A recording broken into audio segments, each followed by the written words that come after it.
Today, we delve into a chilling case that exposes the darkest depths of human emotion.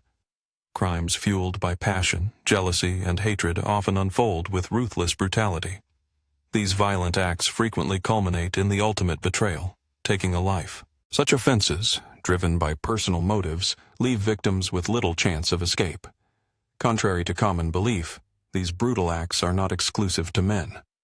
Women have been known to match and sometimes exceed the cruelty inflicted. Seasoned investigators can detect the unmistakable signs of crimes born from hatred and passion. Yet every angle demands scrutiny. This case begins with the testimony of a witness linked to the savage assault on Sima Khan, a devoted mother of several children. From the outset, questions swirled. The severity of Sima's injuries suggested a powerful assailant. Many suspected an honor killing, a punishment by relatives for bringing disgrace to the family, given her Pakistani heritage. But the truth that emerged was far more harrowing. It shattered the once close-knit Khan family. Relatives were involved, yes, but so were tangled webs of illicit passion and a secret buried deep for years. The Khan family's story began in Pakistan, where the couple emigrated to the UK in the early 1980s, seeking a better life. They settled in Luton, a town south of Bedfordshire, about 50 miles from London. Their first child, Sima Khan, was born in 1982. 7 years later, Saba Khan arrived, followed by 2 sons. From the start, Sima became the backbone of the household, supporting her parents tirelessly as they worked to provide for their children. She took on the role of caretaker for her siblings, managing the household, preparing meals, all while excelling academically and becoming one of the top students in her class. The family's small business allowed them to live comfortably in a spacious townhouse. Rooted in Muslim traditions, the parents emphasized raising their children with strong cultural and religious values, balanced with a modern education. Sima and Saba were inseparable sisters, sharing secrets, offering unwavering support, and relying on each other through every challenge. Their fluency in English and Dutch reflected years spent living in Amsterdam. All the children excelled academically, a source of immense pride for their parents. Sima, always compassionate and kind, pursued a career in nursing after graduating in 2003. She initially worked in a hospital, then transitioned to caregiving, a role that offered flexible hours so she could continue to support her younger siblings. Saba admired her older sister deeply, following her example closely. Their bond seemed unbreakable, as close as any 2 sisters could be. But when Sima reached 22, her parents began arranging her marriage, contacting relatives in Pakistan to find a suitable husband. Though raised in Europe's more liberal environment, Sima respected her cultural traditions and agreed to marry a man she had never met. Arranged marriages remain common in Pakistan, often serving as a means to secure citizenship and a new life abroad. Her husband relented, allowing her to continue working. As their family grew, Sima adjusted her schedule to balance work and motherhood. Hafiz was only 3 years older than Sima Khan. Known for his calm and balanced nature, relatives described him as a sensible man with no bad habits. Having spent his entire life in Pakistan, Hafiz had never ventured beyond his homeland. His parents dreamed of a better future for their son, convinced that Europe held greater opportunities. Their hopes soared when a bride from the UK was proposed, and they quickly gave their blessing to the match. With all arrangements settled by the families, preparations for the wedding began in earnest. The union was celebrated lavishly with over 200 guests in attendance. The marriage was officially solemnized in Pakistan, adhering strictly to religious and civil rights. Soon after, the young bride returned to Luton to initiate the marriage visa process for Hafiz. The bureaucratic wait was long, and it was not until 2008 that the couple finally began living under the same roof. By then, Sima was 26, Hafiz 29. They moved into a spacious, multi-level apartment owned by the Khan family, where Sima's younger siblings also resided. The household was large enough for all, and harmony seemed to prevail. Hafiz secured a driver's license and began working as a city taxi driver. At first, he insisted that Sima not work, following traditional customs, expecting her to focus on home and children. Yet Sima, fiercely independent and accustomed to her own income, refused to give up her job. Her husband relented and accepted her decision. As their family grew, however, Sima had to adjust her work hours. In 2009, their first daughter was born, followed 3 years later by a son, then another son 2 years after that. Their youngest daughter arrived in 2015. Despite the demands of motherhood and work, Sima managed the delicate balance with remarkable skill. Her younger sister, Saba Khan, often helped, caring for the children during the day. Beneath the seemingly happy Khan family life, a dark undercurrent was growing unnoticed. The youngest sister had fallen deeply in love with her older sister's husband, Hafiz, the moment he moved in. At just 18, Saba saw Hafiz as the ideal man. He imposed no harsh restrictions on Sima, encouraged her independence, treated everyone kindly, and initially never raised his voice. Saba's affection was subtle, lingering glances, awkward touches, and timid smiles. But Hafiz, experienced and perceptive, immediately recognized these signals. Yet he concealed his awareness, choosing only to observe her for the time being. Flattered by the tender feelings of a woman 10 years his junior, Hafiz let the silent dance continue for nearly 2 years. But after the birth of Sima and Hafiz's first child, everything shifted. As Saba immersed herself in caring for the newborn, Hafiz exploited her naivety and innocence, seducing her. From that moment, their illicit affair blossomed in the shadows, hidden in plain sight from the unsuspecting family. No one noticed, or perhaps no one dared to notice. Hafiz believed he loved both women equally. At one point, he even contemplated taking a second wife, but he soon realized that marrying 2 sisters was forbidden, not only by Islamic tradition but by every moral and ethical code. Despite this, his relationship with Saba persisted. This corrupt liaison between a married man and his wife's younger sister had to be concealed at all costs. The lovers minimized their interactions in family presence, yet exchanged secret messages confessing love and planning clandestine meetings.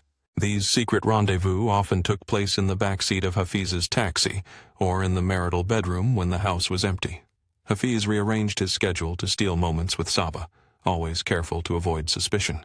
As time passed and an unplanned pregnancy occurred, Saba grew more demanding, craving more attention and becoming fiercely jealous of Hafiz's bond with her sister. At 23, when her parents sought a husband for Saba, she reacted with outright defiance. She begged them to delay, insisting she wanted to pursue education like her sister, pleading for at least a couple more years. Though confused, her parents relented and postponed the search. Then, in the fall of 2014, while expecting their 4th child, Saba discovered she was pregnant as well. She confided this to Hafiz, whose reaction was terror and panic. He understood that exposure would shatter his marriage, disgrace the family, and ruin his life. The only option was to terminate the pregnancy before anyone discovered the secret. Saba accepted this grim reality, though she knew the risks involved. She proposed fleeing abroad, to vanish without a trace. Hafiz refused, bound by love for his wife and children, unwilling to abandon them. Trapped, Saba was forced to end the life of her unborn child, a devastating blow that likely shattered her mental health. Until then, she had lived in fantasies where she and Hafiz could be happy, with no obstacles or children complicating their affair. But as marriage talks surfaced from her parents, fear gripped her. She realized her lost innocence was a stain on her and the family, even if no one knew who her secret lover truly was. Now, haunted by uncertainty, she worried about her future health and fertility.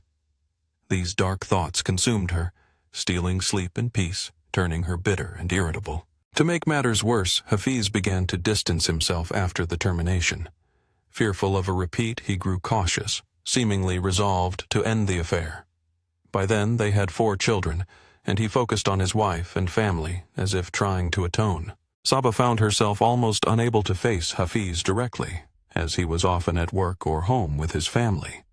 Yet she bombarded him with hundreds of messages daily, professing love, threatening self-harm, and even threatening to expose their affair to their parents. Her relentless pursuit drove Hafiz to the edge, leaving him bewildered and helpless. Both worked and lived in the family home, and over the years, they had saved enough to buy their own place. Saba's envy festered, convinced that her sister did not deserve such happiness. In a chilling turn, she resolved that the only solution was her own sister's death. Removing Sima would clear the path for Saba and Hafiz to be together. And at a family meeting in early 2016, Hafiz proposed a plan.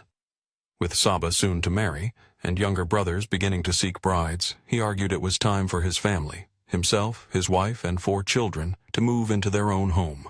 He suggested the younger siblings remain with the parents a while longer to ease space concerns. His parents-in-law supported this sensible proposal, but when Saba learned of Hafiz's plan to move out, her world unraveled. Overcome by jealousy and rage, she felt her sister was stealing the man she loved and immediate action was necessary. Consumed by envy, Saba believed she was entitled to the happiness her sister enjoyed and started plotting a deadly solution.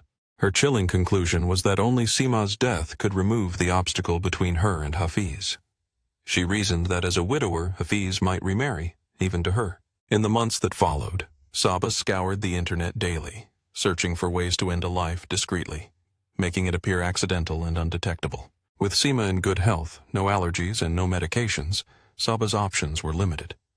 She considered venomous snakes and spiders but feared harm to other family members and was herself terrified of such creatures. The idea of poison was dismissed, too risky as forensic experts could detect toxins and trace them back. Then, one day, she stumbled upon a website advertising magical services, where a sorcerer claimed to cast powerful spells. Desperation pushed her to consider this dark avenue, hoping supernatural means could solve her deadly problem without leaving a trace. The deadly curse option caught Saba's dark interest. She believed this might be the perfect solution to her growing problem. In early April 2016, she reached out to this mysterious figure. Saba requested the sorcerer to eliminate her sister, Sima Khan, using black magic, swiftly and without trace.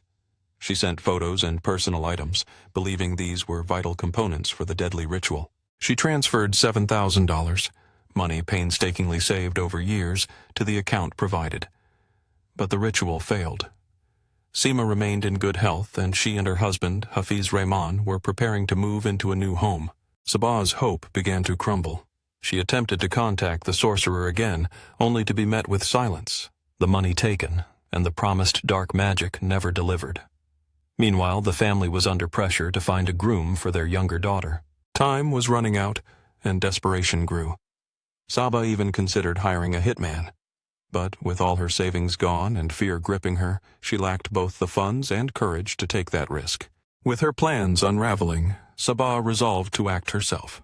She scoured the internet for ways to stage a convincing robbery, aiming to disguise her sister's murder as a tragic break-in gone wrong. However, the sprawling household of 11 people living under one roof made finding a solitary moment nearly impossible. Someone was nearly always home, watching, waiting. As Saba wrestled with the daunting logistics of her plan, grim news arrived. A relative from the extended family in another city had died. Preparations for the funeral began immediately. The parents, brothers, and brothers-in-law left for the funeral, leaving only Sima, unable to attend due to work, her younger sister caring for the children, and the children themselves aged 7, 4, 2, and 1 at home. Saba seized this fleeting opportunity. She realized this would be the only moment when the house would be vulnerable enough to carry out her deadly plan. That very day, Saba purchased a large kitchen knife from a nearby supermarket and hid it in her room. On the morning of May 23, 2016, Hafiz Rahman drove the in-laws and brothers-in-law away to the funeral, planning a late return. After lunch, Sima went to work, expected to return no earlier than midnight. Saba remained at home with the children, steeling herself for the horrific act she was about to commit. She put the children to bed early, then called Sima, fabricating a story about her youngest daughter being fussy and possibly running a fever. The concern prompted Sima to leave work ahead of schedule, arriving home around 10:30 p.m. The outdoor camera captured her entering and turning on the light, but within seconds the power went out. As Sima closed the door behind her, Saba launched a brutal attack from behind, striking the neck with vicious force. The initial wounds were likely fatal and Sima bled out rapidly. Yet Saba's fury did not cease. She continued stabbing even after life had fled from her sister's body. The neighbors heard screams, loud and chilling, but dismissed them as inconsequential and did not call the police. Sima's eldest daughter was awakened by the noise. She cautiously approached the stairs, but stopped short of descending into the darkness. Saba shouted for the child to return to bed, and the girl complied. After the slaughter, Saba removed her bloodied clothes, sealing them and the knife inside a plastic bag, along with jewelry and valuables hastily collected from the house. She concealed the evidence behind a wardrobe in her room, confident no one would suspect a search there. The killer then showered, only noticing several cuts on her hands from the violent struggle. To stage the scene, Saba broke a window by the back door, simulating a forced entry, When Sima unexpectedly returned, Saba saw no choice but to silence the witness permanently. Only after these acts did Saba summon the police, reporting her sister's death. The crime baffled responders. Nothing could be done for Sima, and the scene resembled a grisly bloodbath. The brutality suggested a deeply personal motive. Saba claimed she had put the children to bed and dozed off, then called Sima to come home early due to the youngest child's fussiness. She insisted she heard no intruder entering the house and only woke at the sound of screams. Concerned, she left the room minutes later, descending the stairs to find her sister's mutilated body. Saba immediately alerted relatives and emergency services. Police noted deep cuts on her hands. She explained they came from broken glass from the window the supposed intruder smashed. On the night of the brutal attack, Saba claimed she did not hear any intruder enter the house and only awoke when screams shattered the silence. Concerned for the children, she cautiously left her room minutes later. By then, the house had fallen eerily silent. Descending the stairs, she discovered her sister's mutilated body and immediately alerted relatives and emergency services. Police noted deep cuts on Saba's hands and questioned her about them. After a brief hesitation, Saba explained the wounds were from broken window glass shattered by the supposed intruder. Family members, overwhelmed by grief, could not at first tell if anything was missing. Later, they noticed some jewelry and valuables had vanished. The initial theory pointed to a burglar who killed Sima during an unexpected return home. Yet, the savage nature of the crime told a darker story. Medical examiners counted 68 stab wounds, mostly focused on her neck, face, and chest. Her throat was slashed so deeply that her head was nearly severed, and her right arm hung by a thin flap of skin. Forensic experts speculated the attacker possessed considerable strength, likely a man. When questioned about possible enemies, Sima's family unanimously denied she had any ill wishers. They painted a picture of Sima Khan as kind, honest, and deeply respected. Everyone who knew her held her in high regard. However, an unexpected revelation came from her younger sister during questioning, who claimed Sima had been hiding a secret affair. This suggested a jealous lover might have been responsible for the brutal assault. From the outset, Saba Khan's demeanor and statements raised suspicions. She remained oddly calm, showing little grief. Her testimony felt rehearsed, and increasingly it appeared she was deliberately trying to besmirch her sister's reputation, knowing Sima could no longer defend herself. The investigation took a decisive turn when detectives seized the Khan family's home computer and confiscated the mobile phones belonging to all family members. This search uncovered not only irrefutable evidence but also exposed the motive behind this savage crime. Recovered deleted messages from Saba Khan's and Hafiz Rehman's phones revealed a long-term intimate relationship. Saba repeatedly professed her love for her sister's husband, confessing she could not live without him and arranging secret meetings, which Hafiz reciprocated. However, in recent months, the tone of their communication had shifted dramatically. Hafiz asked Saba to leave him alone, declaring the affair over. The messages also exposed that Saba had been pregnant with Hafiz's child but had terminated the pregnancy at his urging. The restored search history on the family computer sealed the case against Saba Khan. Over the previous 6 months, she had desperately searched for ways to eliminate her sister. She even attempted to place a deadly curse on Sima before deciding to take matters into her own hands. Surveillance footage from a nearby supermarket confirmed that Saba had purchased a knife the day before the murder, likely the weapon used in the attack. A thorough search of her room uncovered a hidden bundle containing blood-stained clothes, the knife, and missing jewelry. On May 31, 2016, just 8 days after the crime, Saba Khan was arrested. The entire family was left in shock, unable to fathom the intense emotions that had simmered beneath the surface for years. Hafiz Rehman had essentially lived with both sisters for 4 years, a fact that stunned everyone. The parents struggled to comprehend how their younger daughter could decide to end her sister's life and how they would face this grim reality moving forward. The trial began in October 2017. Saba claimed that Hafiz had exploited her innocence, seducing her before manipulating her feelings for years to satisfy his own desires. She insisted that his actions drove her to take such a desperate and violent step. Hafiz Rehman denied any wrongdoing, shifting all blame onto Saba. He insisted she was the one who pursued him relentlessly. Throughout the court proceedings, Saba Khan admitted to the premeditated and brutal attack on her sister. Yet she showed no remorse, maintaining a calm and detached demeanor as the verdict loomed. She was ultimately sentenced to life imprisonment, with the possibility of parole no earlier than 25 years. Today, she serves her sentence in one of Bedfordshire's correctional facilities. This case peeled back the layers of a family torn apart by secrets, betrayal, and deadly passion, reminding us how darkness can fester beneath even the most unsuspecting facades. Thank you for watching. Subscribe to my channel for more shocking true crime stories that reveal the hidden shadows of human nature.